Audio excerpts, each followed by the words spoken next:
1년에 생일이 2번 있는 날이 2번 있는 사람이 있나요? 다 있어요. 음력날이. 절음력도 있고 양력도 있습니다. 근데 보통은 한 번만 세죠. 음력으로 세는 사람도 있고 양력으로 세는 사람도 있습니다. 제가 생일 때 친구들 불러서 파티라고 하긴 뭐하고 같이 생일 축하를 했던 기억이 대학교 들어가서 친구들을 처음 초대한 것 같아요. 생일은 기쁜 날입니다. 기념하는 날이기도 하고. 오늘도 기쁜 날이죠. 기쁜 날입니다. 아까 제가 기도할 때 기념한다라는 말은 돌아본다는 말로 설명을 했어요. 기독교인이기 때문에, 그리스도인이기 때문에 예수님의 탄생일에 비추어 나를 돌아본다는 의미는 나의 신앙을 재확인한다는 말과 똑같습니다. 내가 지금 가지고 있는 신앙이 어디쯤 있는지, 또한 내가 원하는 신앙인지 하나님이 우리에게 원하시는 신앙인지 다시 한번 확인해 보는 시간이 기념하는 날, 곧 나를 돌아보는 날이에요. 신앙인이기 때문에 나의 신앙을 돌아보지만 일반적으로 우리의 삶을 돌아볼 때는 어떤 방법을 쓸까요? 일반적으로 살아가다 보면요, 내가 살아있다는 자체도 잘 못 느끼고 살아갈 때가 더 많이 있습니다. 어느 날 나를 돌아보니 시간이 이만큼 흘러갑니다.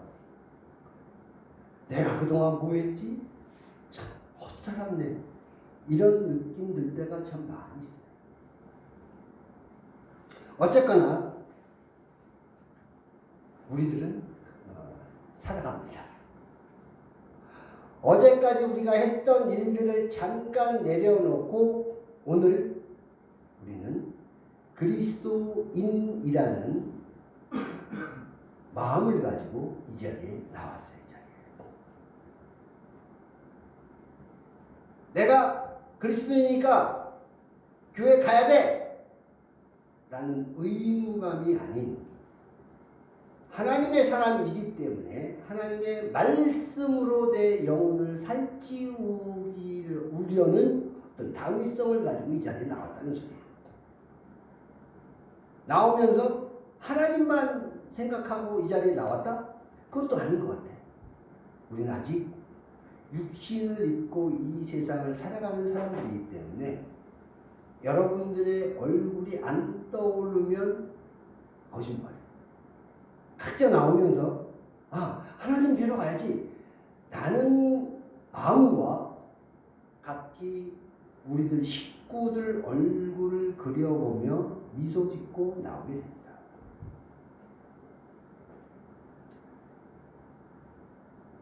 살아가다 보면요, 오늘은 기쁜 날이지만 삶에는 기쁨과 슬픔이 공존합니다. 기쁨과 슬픔이라는 것을 한자어로 표현하면 그냥 우리가 흔히 쓰는 말로 애환이라고 표현해요. 애환. 기쁨과 슬픔을 아울러서 함께 이루는 말이 애환이에요. 애환. 기쁨도 작은 기쁨이 있고 아주 큰 기쁨이 있습니다. 슬픔도 조그만 슬픔과 나의 삶을 송두리째 바꾸게 하는 슬픔도 있어요. 그럼 어떤 한 슬픔이 내 존재 이유, 사는 목적 자체를 깡그리 지워버리면 그 사람의 삶은 결과가 어떨까요? 내가 살고자 하는, 이 땅에서 두 발을 딛고 살고자 하는 생각 자체를 없애버리는 그런 아픔이 내게 닥쳐왔을 때 그 사람은 극단적인 선택을 할 수도 있어요. 극단적인 선택을 하든 그렇지 않은 선택을 하든 어떤 일에 겹칠 때 사람들은 선택을 합니다. 선택. 극단적인 선택과 그것을 선택하지 않았을 때 그 사람의 당시의 어떤 마음은 뭐 몇 마디로 표현될 수 있지만 한마디로 표현하라 하면 아마 자포자기의 신 상태? 아마 그렇게 표현될 수 있을 것 같아요. 내 삶의 목적이 없어졌기 때문에.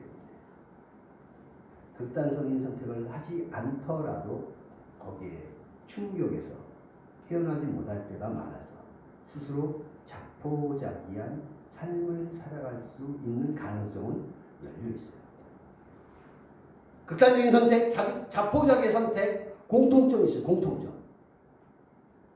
제가 볼 때 제 의견이지만 제가 볼 때는 아마 이기심인 것 같아요. 타인을 생각하지 않는 것, 남을 생각하지 않는 것. 결국 그 일로 인해서 자기에게 주어지는 그 아픔을 극복 못한 이기심이라는 아마 공통점이 있을 것 같습니다. 크게 보자, 작게 보자. 사람 사는데 뭐 사람 사는 거 다 비슷하지 라고 한마디로 그렇게 얘기하면 각 개인의 특성들이 사라져요. 그렇다고 각 개인들이 닥쳐지는 그런 삶의 모습들을 보면 다른 사람이 겪었던 거 50% 100% 차이로 큰 차이는 없는 것 같아요. 모든 것은 공존합니다.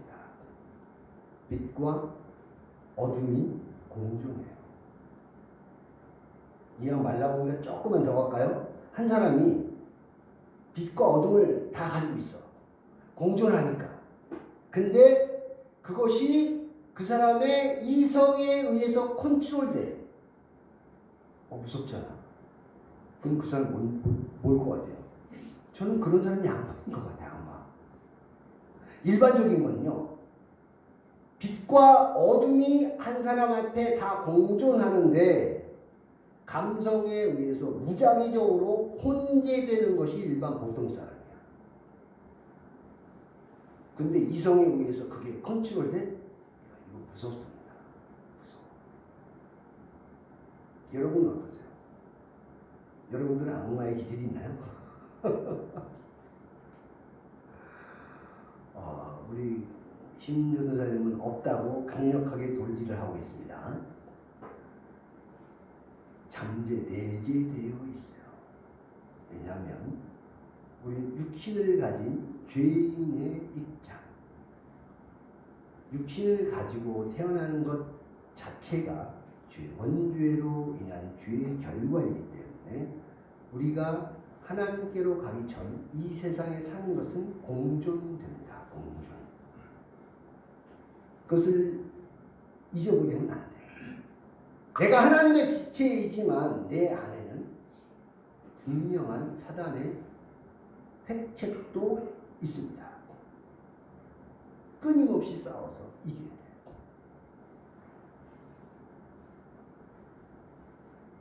그런 사람이 이 세상을 살아갈 때 본으로 삼는 것들이 있습니다. 오늘 성탄절이죠. 우리가 믿는 하나님. 그 하나님을 나의 영혼의 구원자로 알고 그 하나님이 보여주신 삶의 자세가 어떻게 돼요?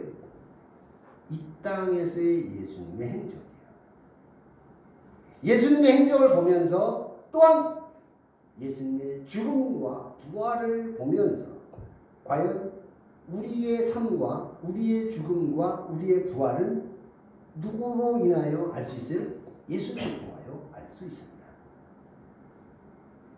그러면 예수님의 삶이 우리의 표본이고 당연히 예수님의 죽음은 육체로 입고 오셨기 때문에 방법과 시기와 모든 것은 달라도 죽음에 이르는 길은 똑같습니다. 그럼 죽음에 이르는 길에서 우리가 하나님의 예언과 약속대로 우리가 부활할 수 있다면 그 모델이 누구예요? 예수님. 예수님의 부활을 통해서 우리의 부활을 봅니다. 그 예수님이 말씀을 통하여 말씀이 육신을 입고 이 땅에 오신 하나님의 본체이시다라는 성경 말씀이 있습니다. 그 예수님이 이 땅에 오셨죠. 이 땅에 오시는데 이 땅에 오시는 게 일반적인 어떤 우연에 의한 것이 아니라 구약의 그 하나님의 말씀부터 700년 전부터 이사야의 예언부터 모든 것이 톱니바퀴 맞히듯 하나하나 예언되고 응해지고 예언되고 응해지고 이루어진 탄생이 예수님의 탄생입니다. 그럼 예수님이 오실 때 누구로 온다고 그랬죠? 제일 먼저 나오는 게 족보가 나와요. 족보. 계보가 나와요.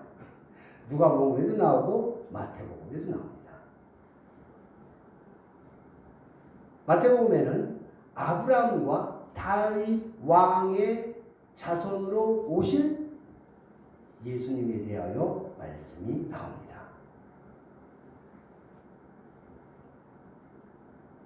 그리고 세례 요한부터 모든 어떤 그 예언들이 하나하나 나오는데 우리가 좀 따져볼 필요는 있어요.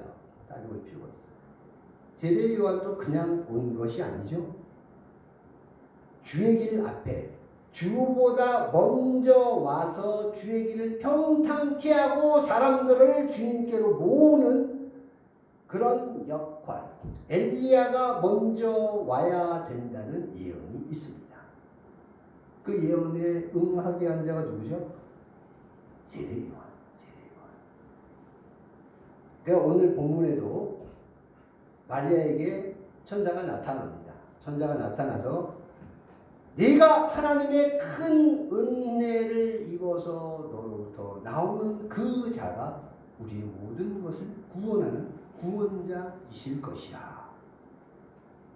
근데 여자로서 남자를 알지 못하는 어찌 내게 이런 일이 있겠습니까? 라는 이해하지 못하는 것을 질문하고 그것을 다시 대답해주고 마리아를 인정시키고 이해시키는 천사의 어떤 대화가 이어집니다.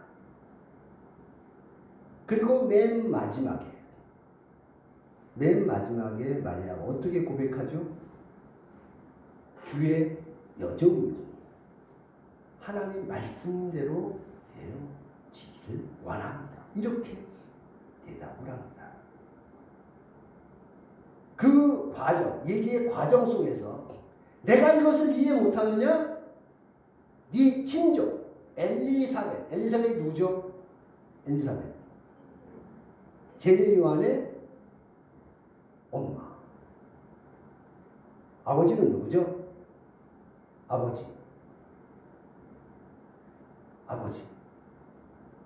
사가랴.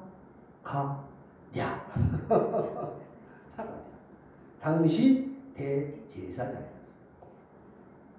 그 엘리사벳이 나이가 많아 아이를 가지지 못하는 상태에서 세례 요한을 임신을 하게 됩니다. 그 예를 들어주죠. 그런 것처럼 예언이 이제 하나하나 이루어집니다. 그 세례 요한에 대한 예언은 말라기 3장 1절에 기록되고 있어요. 만군의 여호와가 이르노라 보라 내가 내 사자를 보내리니 그가 내 앞에서 길을 준비할 것이요 또 너희가 구하는 바 주가 갑자기 그의 성전에 임하시니 곧 너희가 사모하는 바 언약의 사자가 임하실 것이라. 이렇게 예언이 됩니다. 그것을 들어서 누가복음 1장 76절에서 80절까지 세례 요한에 대해서 언급이 되고 있어요. 이하여 내가 지극히 높으신 이의 선지자라 일컫는 것 같고 주 앞에 앞서가서 그 길을 준비하여 주의 백성으로 그 죄사함으로 말미암는 구원을 알게 하리니. 구원을 준다는 개념이 아니고 그 구원이 죄로부터의 구원임을 알게 한다 그랬어요. 알게 한다. 이는 우리 하나님의 긍휼로 인함이라. 이로써 돋는 해가 위로부터 우리에게 임하여 어둠과 죽음의 그늘에 앉는 자에게 비치고 우리 발을 평강의 길로 인도하시리로 하니라. 아이가 자라며 성령이 강하여지며 이스라엘에게 나타나는 날까지 어디에 있다고요? 빈들에 있느니라. 이렇게 기록이 됩니다. 이제 메시아에 대한 예언이 쭉 나옵니다. 메시아. 이사야에 가장 많이 나옵니다. 이사야에. 오늘 교동문에서 읽었던 성탄절 1번, 119번 읽을 때 있었던 말씀 중에 하나도 거기에 속합니다. 이사야 9장 6절에서 7절까지 보면 오늘 읽었던 그대로예요. 이는 한 아기가 우리에게 낳고 한 아들을 우리에게 주신 바 되었는데 그의 어깨에는 정사를 메었고 그 이름은 기묘자, 무사, 전능하신 하나님, 영존하시는 아버지, 평강의 왕이라 일컬음을 받으리라.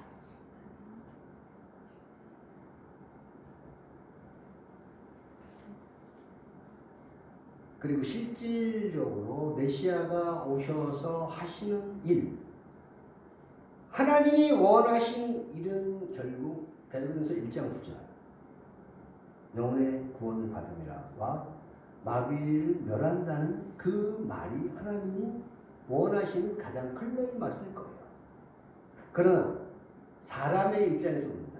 우리 죄인에서 입장에서 본다면 우리를 구원하시기 위하여 오시는 구원자 메시아라고 봐도 무방합니다. 그 기록이 이사야 61장 1절로 11절까지 표현되고 있어요. 가장 많이 알려진 거 알죠? 나를 보내사 마음이 상한 자를 고치시고 포로된 자에게 자유를 주시고 갇힌 자를 놓이게 하신다는 이 표현이 누구에게? 사단에게 잡힌 그 영혼의 맥을 끊어냄으로써 결국 사단에 잡힌 자를 놓아주고 풀어주고, 결국 놓아주고 풀어주는 거 끝나요? 사단의 포로와 사단에게 갇힌 자가 풀어난다고 하는 것은 오직 하나님의 은혜로만이 풀릴 수가 있어요. 그럼 하나님의 은혜를 받았기 때문에 사단에서 풀렸다라고 하는 것은 사단에 속했던 사람이 누구에게 속해? 하나님께로 속하는 구속의 역사가 거기에 있기 때문에. 그 일을 누가 하셔요? 예수님이 하시죠. 그리고 육체를 벗어. 원래는 하나님이시기 때문에 육체를 입고 이 땅에 오셔서 사단의 어떤 괴계와 굴레를 끌어내는 일을 하시고 결국 부활하셔서 본체로 돌아가시면 다시 하나님을 우리에게 보내주신다고 했어요. 그 하나님이 지금 현재 우리와 함께 하시고 계시고, 그 하나님 누구예요? 성령. 성령.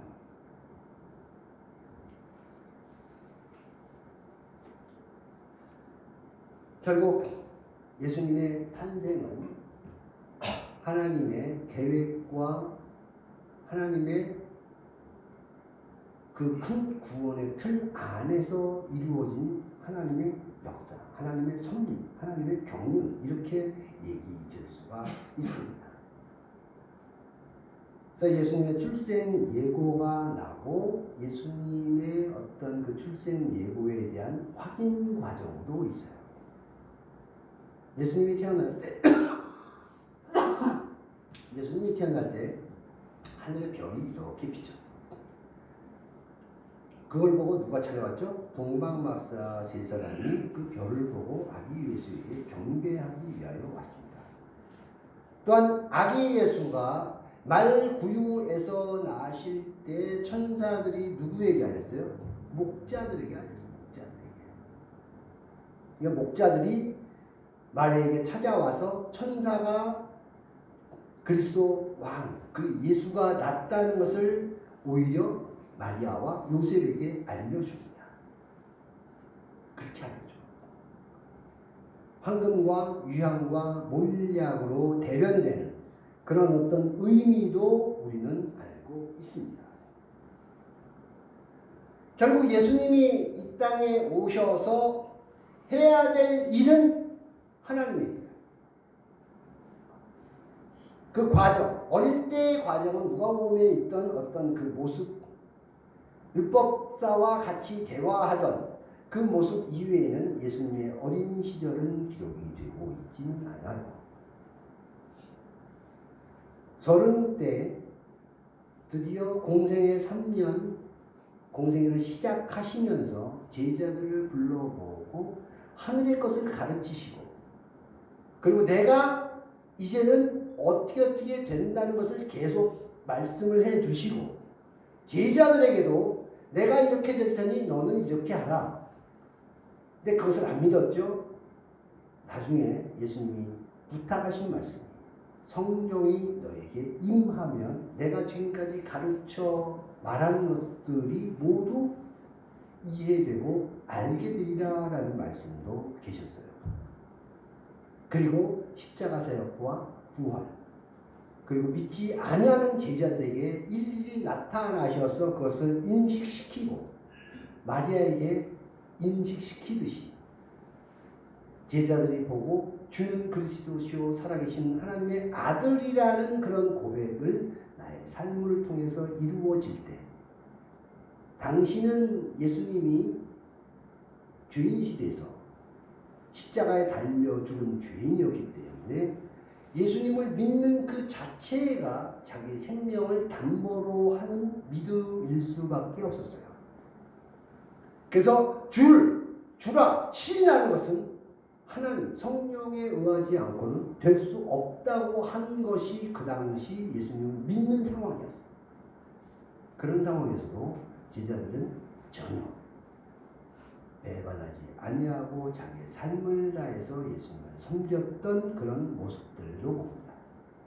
그게 하나의 어떤 그 그림으로 크게 이루어진다면 그때는 그때고, 지금 그런 신앙을 똑같이 강요하는 것은 아니지만 지금 현재 그리스도라 생각하고 그리스도인이라고 생각하고 있는 우리들의 삶에는 예수님의 탄생과 제자들의 삶과 하나님의 가르침이 어떻게 적용돼서 알려져야 하느냐라는 말이에요.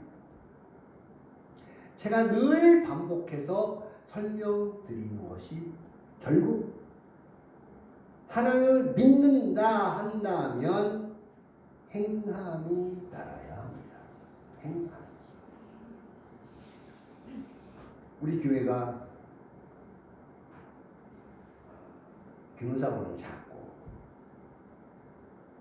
저와 임 목사님이 또 우리 청년들이 또 주중에 일을 하기 때문에 공공 예배를 다 지키지 못하는 안타까움도 있지만, 우리가 하나님의 사람으로서 해야 될 행함은 미약해. 그건 인정할 수밖에 없어요. 그건 아쉽고 죄스럽고 안타깝고. 그러나 로마서 10장 13장 로마서 13장 10절에 보면 사랑은 율법의 완성이다라는 말이 나옵니다. 우리가 현재 우리 교회 이름으로 나가서 전도하고 모든 것은 이루어지지 않는다 할지라도 각자의 삶에서 주어진 것은 그리스도인으로서 임무를 아마 다 하고 계시리라 믿습니다. 사람은 이웃에게 악을 행치 아니하나니 그러므로 사람은 율법의 완성이다. 또한 갈라디아서 5장 14절에 보면 율법은 내 이웃 사랑하기를 내 몸같이 하라 하신 한 말씀에 다 들었다 이렇게 표현되고 있습니다.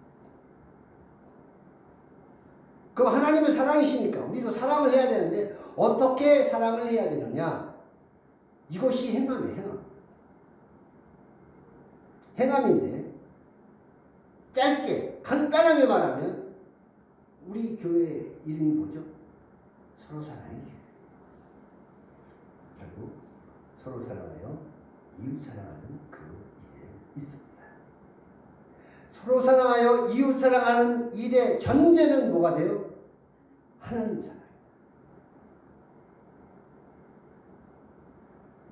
그래서 신명기 10장 12절에 보면 이스라엘아 내 하나님 여호와께서 내게 요구하는 것이 무엇이냐라고 묻습니다. 하나님이 내가 너에게 요구하는 게 뭔지 알아? 라고 질문을 한다면 여러분 어떻게 설명해요? 어떻게 대답하시겠습니까? 곧 내 하나님 여호와를 경외하며, 경외하는 게 뭐라고 그랬죠? 사랑으로 하나님으로 말미암아 영혼의 구원을 받는 것. 이것이 경외함의 결과. 경외하며 그 모든 도를 행하고 그를 사랑하며 마음을 다하고 성품을 다하여 내 여호와를 섬기는 것이다 라고 기록되어 있습니다. 각자의 삶은 다 다르죠. 다 다르기에 느끼는 것도 다 다릅니다. 나는 작게 느끼는 것이 어떤 사람에게는 아주 큰 것이 될 수 있어요. 내가 큰 것으로 생각하는 것이 다른 사람에게는 큰 것이 아닐 수 있습니다.